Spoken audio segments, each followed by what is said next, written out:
"Be prepared" served as the Boy Scouts' motto. The Scouts' code emphasized qualities such as trustworthiness, loyalty, helpfulness, friendliness, courtesy, kindness, obedience, cheerfulness, thriftiness, bravery, cleanliness, and reverence. Surprisingly, these aspects coexisted seamlessly with seemingly contradictory traits of naivety, stupidity, idiocy, and trust. Alex had no other answers. Typically, he refrained from inspecting anything on his wife's iPhone, a practice she acknowledged. Consequently, she neglected extra security measures. Being a Boy Scout, Alex upheld honesty and avoided invading privacy. However, with his wife heading out of town soon, he sought her hotel's name to avert a potential disagreement arising from his forgetfulness, a recurring issue lately. Post their wedding 5 years ago, this impending trip marked their lengthiest separation. Alex contemplated a romantic gesture, like sending flowers to express his love while she was in the romantic city of Paris. Yet, his plans were disrupted by the realization that Mark, not he, was the one she would be sharing this experience with. Entering his wife's phone code, their wedding date, Alex found himself perusing WorkSafe emails exchanged between Emma and Mark. Their discussions included a nighttime stroll down the Champs-Élysées and a moonlit boat ride on the Seine. Almost as surprising as the affair itself was the fact that Alex's wife Emma and her lover Mark exchanged messages using their work email accounts. She should have known better, and so should Mark. Like Alex, Emma was a lawyer, and Mark worked as a paralegal at Emma's firm. All three, Alex, Emma, and Mark, had experienced enough document handling and major litigation. Huge teams of lawyers and paralegals read each of the hundreds of thousands of emails received or considered as part of document discovery. There was always a story about an affair by one or two idiots, and then the lawyers would try to figure out if the affair was relevant, and if so, how to limit damages. Alex didn't really pay attention to what Emma had told him about the trip and the name of the hotel where the team would be staying because something funny was going on at that moment. Alex didn't know what it was, but instinct made his hair stand on end. 5 years as a lawyer, listening to clients lie and listening to lawyers carefully avoid lying by not telling everything, had made his listening skills sharp, and something was wrong. When Emma initially told him about the trip, a very boring arbitration case that would keep them so busy they wouldn't even be able to enjoy the sights, she said it without looking at him at all and a little too flippantly. She knew Paris was one of Alex's favorite cities, and they always talked about going together because Emma had never been there. Alex discovered her response to be peculiar, but the worst-case scenario had not even crossed his mind yet. The content of the email he was presently reading seemed like a direct stab into his heart. Mark had suggested the idea of letting go of the Boy Scout for them to spend more time together without worry. Emma expressed that she felt safe with him. Alex questioned her about deceiving him behind the Boy Scout's back, making him excited but uncertain about what to do. Alex decided to print the email on the Wi-Fi printer in the basement, just in case. As a seasoned lawyer, his initial task was to preserve the evidence. By printing the letter and placing it in his computer bag, Alex took a moment to think. He was certain about what he wanted to do. In his view, he had a win-win option: feign readiness to kiss her and then abruptly collide with a tree in the woods behind the house. Mark, on the other hand, would face less mercy. Before causing damage, Alex needed to think, and thinking was what defined him as a lawyer. He was paid to utilize his brain, not his muscles, and he had to think quickly because Emma had gone for a run and would return soon. Before he could delve into his thoughts, he had to complete his assignment and find a hotel not to send flowers. He wasn't sure why he needed that information, but he sensed a purpose. Left Tour fell near the Trocadero, across the river from the Eiffel Tower, a 5-minute walk from the International Chamber of Commerce, where Emma and Mark would be working on their arbitration case with the rest of the team during the lovers' free time between hotel rendezvous. He had to conduct a quick computer search on Virginia's divorce laws, drawing from his bar exam days 5 years ago. It was always good to check. Infidelity was grounds for divorce and could impact matters like alimony and property division. However, there were objections to the charge of infidelity, one being convenience. The defense was to discover the infidelity and then willingly resume coital relations and continue living together. Hence, he needed to leave the house promptly. Confrontation? Not yet. His plan was to unleash total shock and awe on her with no uncertainties. He aimed to dominate the battlefield to end this marriage, even if it meant lying. It conflicted with Scout law, but this was war, after all. Churchill stated, "In war, truth is so valuable that it must always be accompanied by a bodyguard of lies." Alex's lies now served a more critical purpose. None of them were under oath anyway. He went up to the bedroom, swiftly packed, and placed the suitcases by the front door. Just as he gathered the necessary paperwork, bank and credit card statements, 401k and IRA accounts, car papers, paycheck statements, mortgage statements, and Emma's latest student loan balance, she returned from her run, and he heard her in the kitchen. As he ascended from his basement office, observing her drinking Gatorade, he decided to feign concern, appearing out of place, despite her looking good with shoulder-length brown hair and a ponytail. He realized that love was dead. He conveyed the news of going to Paris with a grim smile. Emma's face lost its color, and her blue eyes paled in response to his announcement. She quickly regained composure, asking if it was Paris, Virginia. Alex explained that Sven had called, informing them about testifying in his insurance case and the need to prepare a witness. He mentioned the complications arising from losing emotion to compel, causing chaos in the court schedule. Alex anticipated being on the road for a few weeks, with the possibility of stopping by to do laundry from time to time. Emma, adopting a suitably concerned expression, remarked sympathetically, suggesting that maybe his firm was recruiting. Alex expressed a preference for her version of Paris. Emma, noticing worry returning to his face, then smirked, teasing him to send her a resume, hinting at the possibility of considering him for a job. It was a playful jab, considering Emma's law school ranked higher academically than Alex's. Perhaps feeling guilty, she gestured as if about to hug him, but Alex turned and headed down to his office before she could close the gap. The visions of him punching her in the face resurfaced, and he wasn't sure he could keep them under control. Rising, Emma inquired about his dinner preferences. He informed her that he couldn't stay and would grab something on the road, mentioning Sven's excitement and eagerness for him to hit the road immediately. He spoke while walking through the kitchen, and Emma followed him to the door, appearing a bit worried. As he took the suitcases and headed for the exit for a goodbye kiss, she pressed her lips together, expressing regret that she might have a cold, citing a sore throat in the afternoon. Emma followed him to the car as he loaded it up. He answered her question about his return, stating that it probably wouldn't be until Friday at the earliest. After Paris, they were heading to Roanoke, and the following week, they had to go to Baltimore. Noticing a change in Emma's demeanor, he thought she might be growing more paranoid. He observed her staring off into the distance, as if calculating the unexpected possibilities his absence would open up. He waved goodbye and drove away from the driveway, hoping she'd assume he was busy with work and annoyed at being called in on a Saturday. His acting skills weren't capable of much more than that right now, but he suspected she was already planning to ask Mark out. Alex drove until he reached the nearest shopping center with a coffee shop.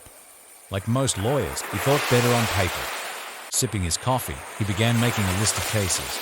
He paused for a moment to realize that he had never once thought about reconciliation. It wasn't even an option. Retribution would be inevitable. The only question was the degree.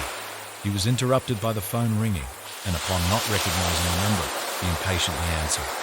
The caller introduced himself as Sam Granger, explaining that he obtained the number from old real estate records. Granger quickly got to the point, stating that he was in the business of buying old houses to tear them down and build McMansions. He acknowledged the general disapproval of his work, but noted that people tended to dislike him less when presented with a check. Alex didn't have much time to react, only thinking about how the house wasn't old but cozy. He wondered why Granger was talking about tearing it down. However, his rational mind took over. Granger expressed his interest in buying Alex's house to tear it down, mentioning that he couldn't guarantee the timing of new construction, especially with county penalties. He clarified that his profits came from renting out the new properties quickly. Despite Alex's initial surprise and confusion, he could hardly contain a Grinch-like smile at the prospect of a potentially good offer, especially if he and his wife were motivated to sell. Emma had picked out the house shortly before their wedding. It was an old ranch house, but with a nice yard that looked right out onto a patch of woods with a creek running through it. It was close to major highways, but quite secluded and peaceful. What finally won her over was the treehouse in the yard across from the bedroom window. She appreciated that the house was suitable for children. Alex, on the other hand, liked the price and the convenient location. Being only 20 minutes from a major metro parking lot, the prospect of a 30-minute train ride to work seemed like a reasonable option for the neighborhood. Alex addressed Mr. Granger, expressing that he would be occupied with work for the next few days, making it challenging to ensure access to the property. Granger insisted on being called Sam and reassured Alex that he didn't need to see the inside. emphasizing that it was a demolition job and he had already assessed it from the outside. Alex agreed to meet on Sunday morning, informing Sam that he would likely handle the deal closing himself by executing a power of attorney for his busy wife. Sam had no issue with this arrangement and offered to provide the necessary form. Alex noted the address and began outlining a plan. Reflecting on Emma's reliance on her Boy Scout, he pondered the irony that Lord Baden-Powell, the founder of the Boy Scout movement, had drawn inspiration from military scouts, emphasizing skills such as stealth, cunning, and self-reliance. Considering an ambush strategy, he knocked over his empty coffee cup and went to his car for privacy. Alex dialed a number on his cell phone and then another, addressing the person who answered as Frank. He urgently requested a favor, needing it immediately. Frank Barry was a private investigator. During his 5 years as a corporate lawyer, Alex made it a habit to assist poor people with their legal problems pro bono. This aligned with his ideas of public service. Additionally, he received a per-hour fee from his firm for doing so and real courtroom experience, something his day job usually didn't provide. One of his law school classmates recommended Frank to assist with a nasty divorce case in which a stepfather was sexually abusing his stepdaughter. Frank's evidence allowed him to apprehend a boyfriend when the sluggish police response failed, and thanks to that evidence, the divorce case was resolved promptly. Frank listened attentively as Alex explained what he had learned. He inquired if Alex believed his wife would invite the other person into her bed that night and commented on her perceived brazenness and arrogance, highlighting her academic achievements. Frank expressed his determination to handle the situation himself and conveyed gratitude to Alex, mentioning the positive publicity the Rivera divorce case had brought him. Alex acknowledged Frank's words, expressing appreciation. He then informed Frank about a house in the backyard that might be useful for his purposes. Alex described how it opened right into the bedroom where Emma liked to practice martial arts with the curtains open. He shared that there was a way to access it by going through the woods and jumping over the creek after dark, with no fences or dogs. Alex provided details about a service road on the other side where one could park.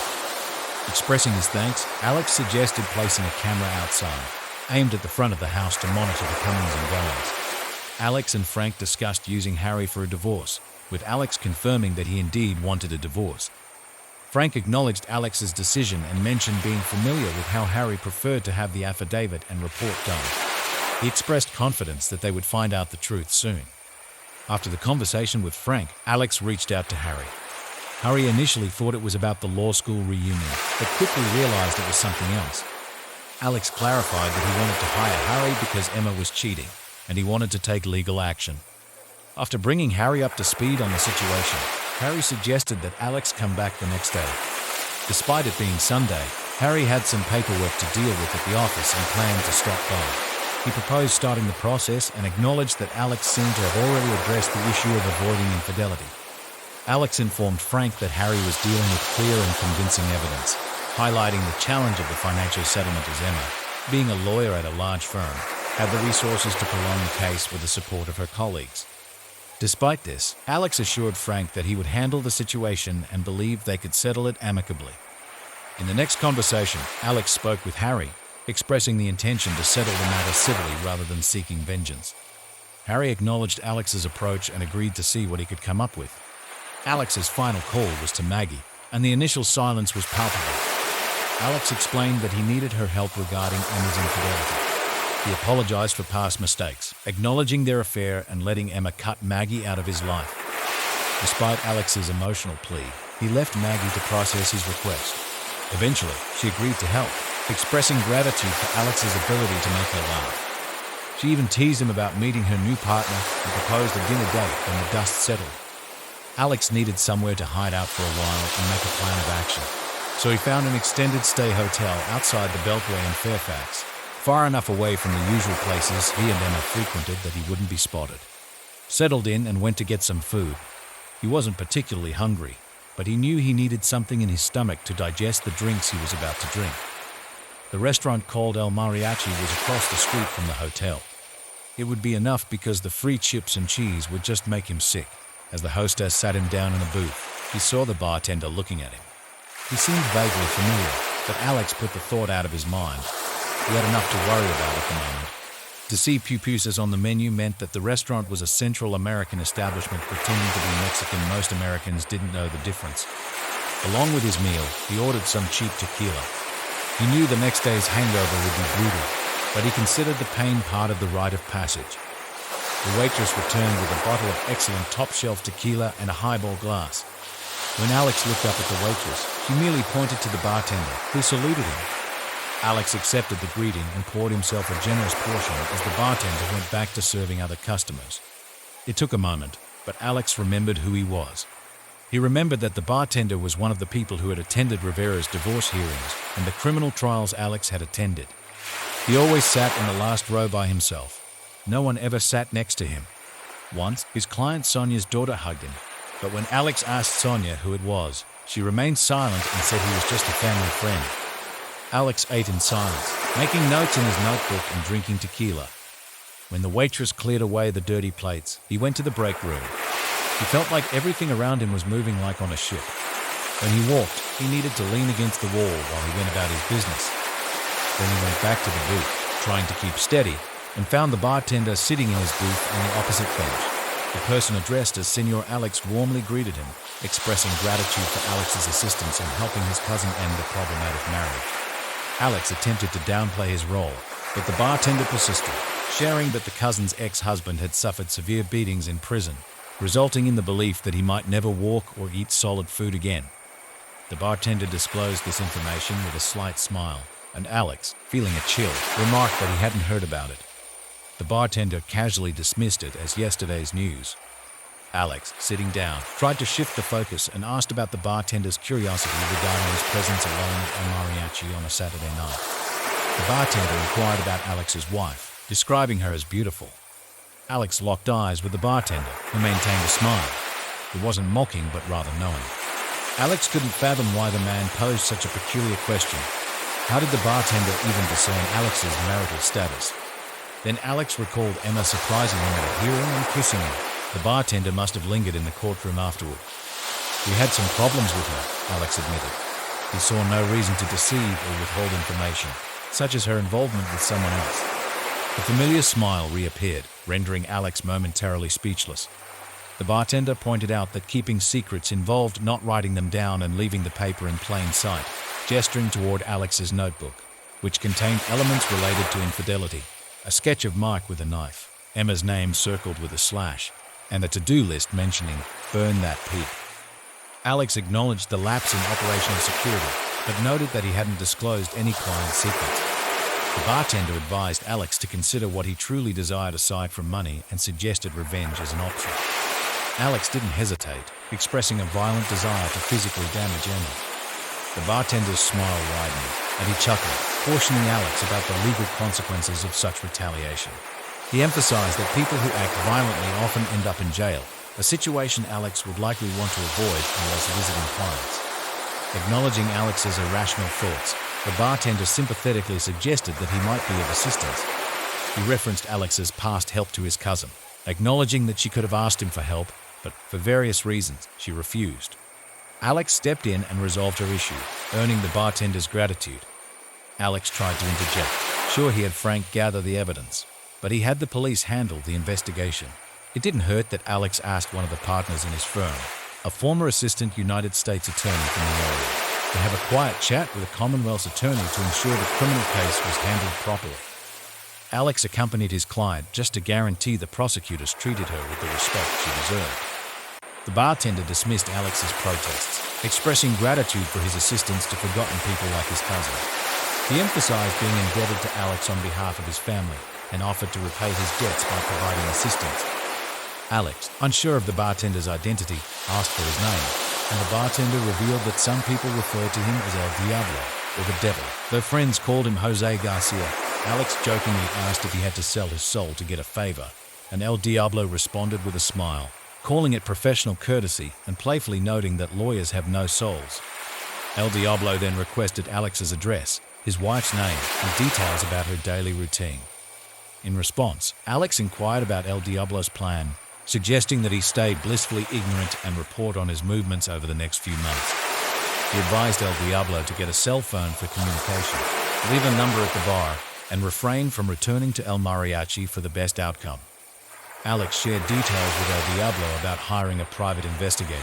was planned to remain at home until Emma's departure for France and provided information about Emma's travel plans. El Diablo, aware of the Paris hotel location without disclosing how he knew, posed a question to Alex. He inquired about the possibility of reconciliation, forgiveness, or mercy, emphasizing the importance of resolving any doubts. The smile on El Diablo's face gave way to a serious expression as he awaited Alex's response. Alex, maintaining eye contact, took a deep breath and expressed his simple values of trust and loyalty. He admitted that his marriage lacked these values, with Emma triggering a transformation in his feelings from love to hate. Although he expected indifference to develop with time, that moment had not yet arrived. El Diablo, after hearing Alex's sentiments, reassured him that there was no chance for reconciliation. He concluded the conversation by telling Alex not to worry about a thing. The waitress brought the bill, and El Diablo dismissed her, letting Alex tip generously. He also allowed Alex to take a bottle of tequila, but advised him to take his time, needing sharpness for the upcoming battle. Surprisingly, waking up without much of a hangover on Sunday morning, Alex arrived at Harry's law office at 10 a.m., where he found Frank already present. Apologizing, Frank informed Alex that Emma was engaging in lovemaking activities with another man in his bed. Despite receiving a video copy, Alex was cautioned by Harry against watching it. Harry intervened, advising Alex against any reckless actions. Alex, assuring Harry, mentioned that he followed Harry's earlier suggestion to climb into the treehouse, obtaining clear shots of their faces and evidence of their physical interactions. He described the situation as merely a physical phenomenon, with the two hardly engaging in conversation, just having fun like rabbits. Alex wasn't sure if this revelation would alter their plans. Harry, responding negatively, inquired about the details. Alex spared him the specifics but mentioned the high stamina of both individuals involved. Harry expressed his gratitude, albeit with a tinge of regret. Alex, in turn, apologized for sharing the information. Harry proceeded to reveal that Emma personally attended Alex's party last year, and they identified the man involved as Mark Martin, a colleague of hers. Although they couldn't determine the duration of their affair, they had clear and convincing evidence, including camera footage of their comings and goings. Harry assured Alex that he would email a link to the live feed on their secure server and mentioned that he would draft a report and supporting affidavit. Harry apologized once again, acknowledging Alex as a friend. After shaking hands with Harry and Alex, Frank left the office. Harry then inquired about Alex's plans, and Alex expressed the intention to file for divorce based on grounds of infidelity without directly filing against Emma. Harry looked at Alex without displaying any particular emotion. Alex assured Harry that he didn't want him to do anything reckless and believed the process would go more smoothly than expected. Harry grimaced at the suggestion. Alex continued, advising Harry to file the divorce case on Monday afternoon, just before the clerk's office closed. He requested Harry to inform him of the case number, assuring that he would handle the rest. Alex reminded Harry that he didn't practice criminal law well and wouldn't be able to assist if Alex encountered legal trouble. "You'd be pleasantly surprised," Alex declared as he exited. His next destination was a meeting with Sam Granger, proving highly productive. Alex discovered they could sell the house for over $100,000 above the mortgage without a real estate agent's commission. Emma would be delighted. Alex pledged to have the necessary paperwork ready for a swift deal closure. Exiting Sam's office, Alex checked his phone, no messages or calls. She must still be enjoying time with Mark. Alex took the chance to urgently request 2 weeks of vacation, or he would quit, leaving his boss Sven in a panic. Luckily, Sven granted the request, given a temporary lull in business. With the groundwork laid, Alex returned to the hotel to focus on the real work. By Monday evening, he was prepared. Throughout Sunday night and Monday, Emma left unanswered voicemails. Alex conserved his energy for Tuesday morning.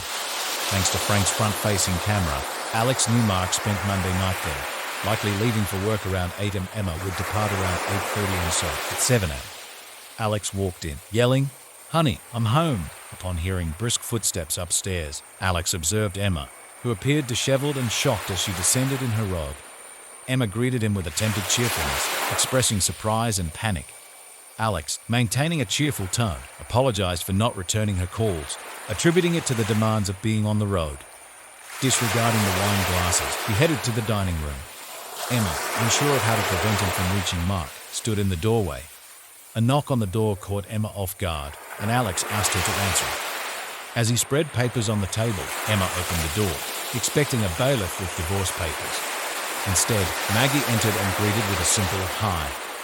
Emma watched curiously as Maggie unpacked her briefcase at the dining table. Alex, feigning sincerity, apologized to Emma, expressing the need for a renewed power of attorney due to potential financial or medical issues during their travels.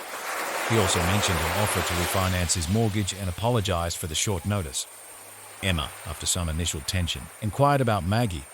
Alex introduced her as Maggie, and Emma visibly relaxed. Despite having a lover hidden upstairs, she felt events weren't entirely out of control. With a smirk, Emma referred to Alex as her Boy Scout, emphasizing his readiness and claiming it was just the way she was, though her eyes remained wary. Handing Emma a pen, Alex began rearranging papers in front of her, explaining that the check marks with arrows indicated where she needed to sign.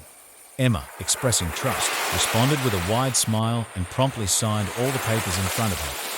He hoped that was the case because otherwise he wasn't going to get anywhere. But he who dares wins, as they say. While Emma signed each document, Alex organized them and handed them to Maggie, who lined them up and notarized them. "Mrs. Buford, do you have a photo ID?" asked Maggie. Emma got up from the table to find her purse. Maggie and Alex exchanged glances, but both had to quickly lower their eyes to the table to keep from laughing. Emma brought her driver's license to the table. Maggie took a picture of it with her phone and wrote the information in her notary journal. Emma offered coffee, but both Alex and Maggie declined. While Maggie recorded the notarized documents in her journal and Alex sorted everything into different folders, Emma looked up, expecting Alex to attempt something and calculating her next move. Maggie left, stowing away all the tools, and smiled at Alex when Emma wasn't looking. Alex gave Emma a break, stating that he needed to have a teleconference and would go down to his basement office to do so. Emma's shoulders relaxed. For now, she would have time to escort Mark out the door and erase any trace of his presence before Alex reappeared from his man cave. Alex went downstairs to give her the illusion that she was still fooling him. He pretended not to hear Mark's heavy footsteps descending the stairs or the sound of the garage door opening so Mark's car could pull out. But upon hearing the sound of the shower running in the master bath, Alex gathered everything he had, walked out the basement door, and left in his car without a word to his loving wife. 2 hours later, after a hearty breakfast at the diner, Alex was in Harry's office. Harry appeared shocked as Alex explained that he had managed to get the wife to sign a Form CC 114-406, agreeing to the service of the divorce petition on her and waiving service of court notices and notices of any future proceedings. Harry examined the properly notarized form that Alex presented, and Alex confirmed that it was indeed signed. Harry sought clarification, asking if Alex had also persuaded his wife, an experienced attorney, to sign a property division agreement. This agreement included provisions such as giving Alex all the proceeds from the sale of their house and its contents, the car, and Emma's jewelry. Additionally, it granted Alex full discretion over the disposition of Emma's personal belongings and allowed both of them to walk away with their respective retirement accounts, with no alimony in Emma's favor. Alex affirmed these details, emphasizing that Emma, who earned more money than him, willingly agreed to leave the marriage with approximately $125,000 in retirement contributions and about $200,000 in undergraduate and law school debt. According to the documents, Harry, seemingly skeptical, remarked that Emma had a generous nature. Harry then turned his attention to the affidavit Alex claimed Emma signed, admitting to cheating and acknowledging the presence of her lover in the marital bedroom at the time of signing. Alex confirmed these details and referenced an email correspondence where Emma discussed staying with her lover because he aroused her. Alex, showing no visible emotion, asserted that the documents spoke for themselves. Harry glanced at the papers, looked up at Alex, and started to smile but suppressed it, twisting in his chair. He expressed frustration, mentioning his intention to file all the presented documents. Harry, feeling embarrassed, acknowledged Alex as a respected member of the bar and a friend from law school. He admitted being unaware that Alex was fabricating the situation and stated that everything appeared fine to him. Harry, addressing the court, suggested disbarment for Alex, emphasizing the violation of trust by his client. Alex, understanding the situation, inquired about the notary's potential role as a witness if needed. Harry confirmed that the notary could testify that Emma signed the documents and might mention seeing her scrutinize them. However, Harry refrained from providing an opinion on Emma's understanding of the document contents. Alex agreed to the plan, and Harry mentioned that he would file all the documents, including Frank's affidavit and report, which contained attached photos and a DVD. Harry intended to keep it out of the electronic file temporarily to prevent it from making the news. Alex emphasized the importance of keeping things quiet, considering Emma's impending departure for Paris in a little over 2 weeks. He asked if Harry knew anyone at the county courthouse. Harry mentioned Seth, a day student from the year after them, currently clerking at the county courthouse to build up his resume. Harry believed Seth might be able to expedite the process, but he cautioned that if the judge wanted live testimony, the entire plan could collapse, and Emma would need to make a decision. Alex informed Harry that Emma did not want to contest the case on fraud once she understood the situation. He mentioned that if things took a negative turn at that stage, he might have to let go of Harry's services, to which Harry agreed. Alex expressed a desire to hear the full story someday, but conveyed his reluctance to discuss it at the moment. Over the next 2 weeks, Alex successfully maintained a distance from Emma. He sent her text messages at off hours, letting her know how busy he was, but he answered her calls the rest of the time. Over time, she began to call less frequently. "You scared the hell out of me," Frank told him at the end of the week. "Judging from the videotape, Mark hasn't been in the house once since you showed up and surprised them Tuesday morning. I can't tell if they're meeting at his place during the week or having fun with each other at the office, but they're not doing it in the house. I'll tell you if anything changes." The only thing that had changed was that Alex had quietly returned to the house when he found out Emma was gone and had taken the financial papers he thought he might need. He also signed a contract to sell the house to Sam Granger. The transaction was to take place during Emma's first week in France. The rest of the time, Alex went to the gym, did some leisure reading, and pondered how he had gotten to the point where he was 30 years old with his life in such disarray. He told Sven that he needed a few more weeks off, and Sven reluctantly agreed.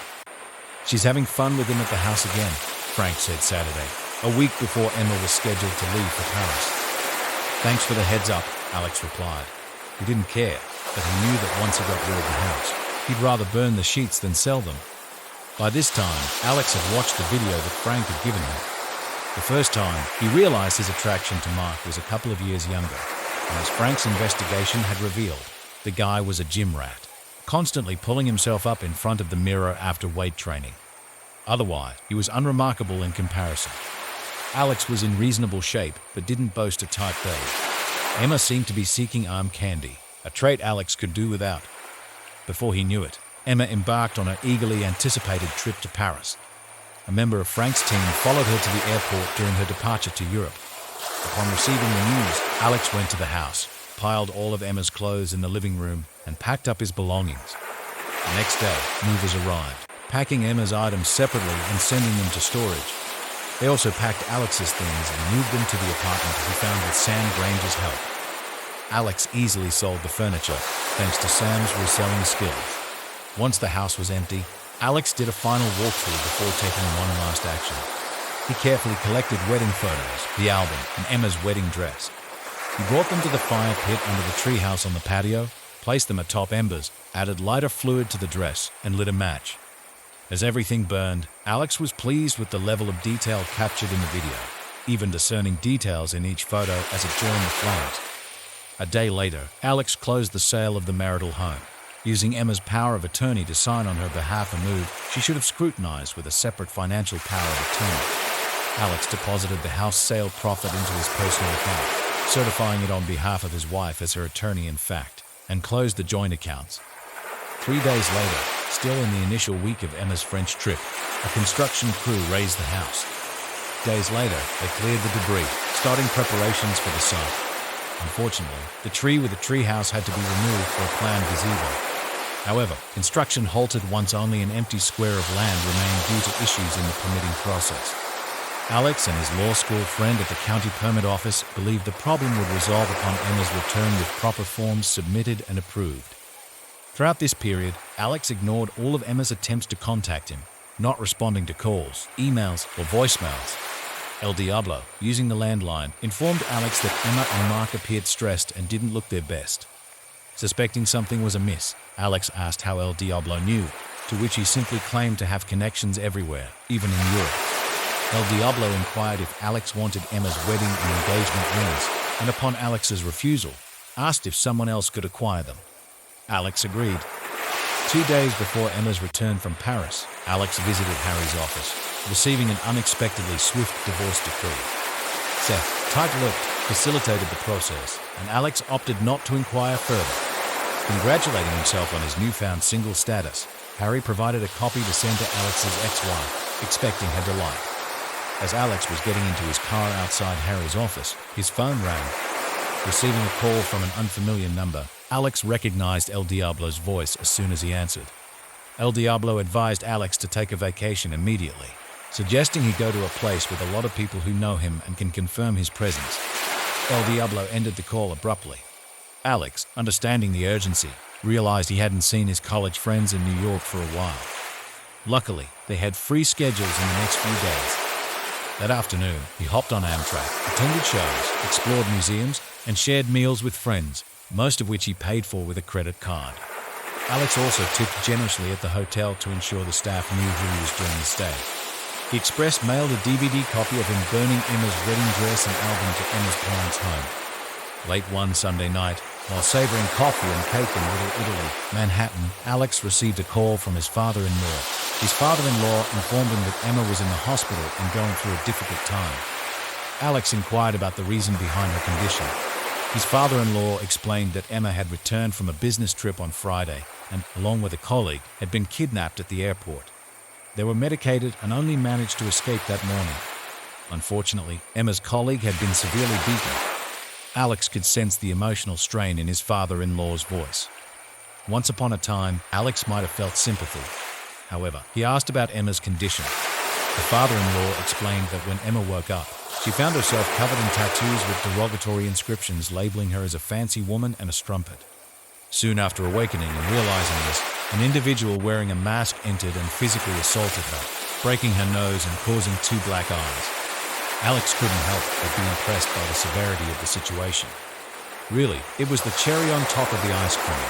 He would have been happy if Emma had realized that he had betrayed her in court, just as she had betrayed him in marriage. But this was just a rainbow pleasure of joy. It would be worth an immortal soul if he could give it away. Expressing his condolences, Alex acknowledged that he was currently out of town and inquired about what his father-in-law would like him to do. Detecting surprise on the other end, his father-in-law emphasized that Emma was Alex's wife. Alex, without much emotion, clarified that they were divorced, and the order was issued the previous week due to Emma's infidelity with the man she was traveling with. When his father-in-law seemed confused, Alex coldly mentioned having a video of the infidelity and offered to send a copy. The revelation left his father-in-law in stunned silence. Alex, displaying a lack of empathy, stated that Emma was no longer his problem and his father-in-law would need to take care of her. His father-in-law, expressing frustration, accused Alex of causing the situation. Alex, unapologetic, explained that he had been in New York celebrating his divorce since Wednesday. He acknowledged the father-in-law's upset state and hoped for Emma's recovery, but conveyed that they had nothing more to discuss. Alex then ended the call. It occurred to Alex at that moment that the stress of city life had been too much lately. He sent Sven Alex parked in front of the post office, quickly filled out a card with a Boy Scout emblem, and dropped it in the mailbox. As he returned to the car, he glanced at Maggie, who looked both curious and amused. "What was that about?" she asked. "Just tying up a loose end," Alex replied with a smile. "Now, let's get you home." Maggie gave him directions, and they drove in a comfortable silence. When they arrived, Alex parked the car, and they both sat for a moment. "Thank you for everything, Maggie," Alex said sincerely. "I really appreciate your help." "You're welcome," Maggie replied. "But this isn't over yet. You still owe me a proper apology and dinner." Alex laughed. "I haven't forgotten. How about tomorrow night? I'll pick you up at 7. Maggie nodded. "It's a date." As she got out of the car, Alex felt a weight lifting off his shoulders. For the first time in a long while, he felt hopeful about the future. The next day, Alex busied himself with work and preparations for the evening. He made a reservation at a nice restaurant, picked up some flowers, and even cleaned his car. By the time he arrived at Maggie's house, he felt ready to face whatever came next. Maggie opened the door, looking stunning in a simple yet elegant dress. "You clean up well," she said with a grin. "You too," Alex replied, handing her the flowers. "These are for you." "Thank you," Maggie said, her cheeks flushing slightly. "They're beautiful." They drove to the restaurant, chatting easily about work, mutual friends, and their plans for the future. The dinner was perfect, and by the time dessert arrived, Alex felt more relaxed than he had in months. As they finished their meal, Maggie leaned forward, looking serious. "Alex, I need to ask you something." "Anything," Alex replied. "Are you really okay?" she asked softly. "I mean, after everything that's happened, are you really okay?" Alex took a deep breath, considering her question. "I think I am," he said finally. "It's been a rough few months, but I'm starting to see the light at the end of the tunnel, and having you here helps more than you know." Maggie smiled. "I'm glad to hear that, and for what it's worth, I think you're going to be just fine." They left the restaurant, feeling closer than ever. As Alex drove Maggie home, he couldn't help but think about how much had changed in such a short time. He had lost a wife, but gained a true friend in Maggie, and perhaps something more. When they reached Maggie's house, she turned to him with a smile. "Thank you for tonight, Alex. I had a wonderful time." "Me too," Alex replied. "Good night, Maggie." "Good night, Alex." He watched her walk to her door, feeling a sense of contentment he hadn't felt in a long time. As he drove home, Alex knew that while his journey was far from over, he was on the right path. And for now, that was enough. Folks, that's all for today. I hope you enjoyed the content as much as I enjoyed making it. If you haven't already, make sure to hit that subscribe button and give this video a thumbs up. Drop a comment below with your thoughts and tell me your stories. I'd love to hear them. Cheers, and see you in the next one.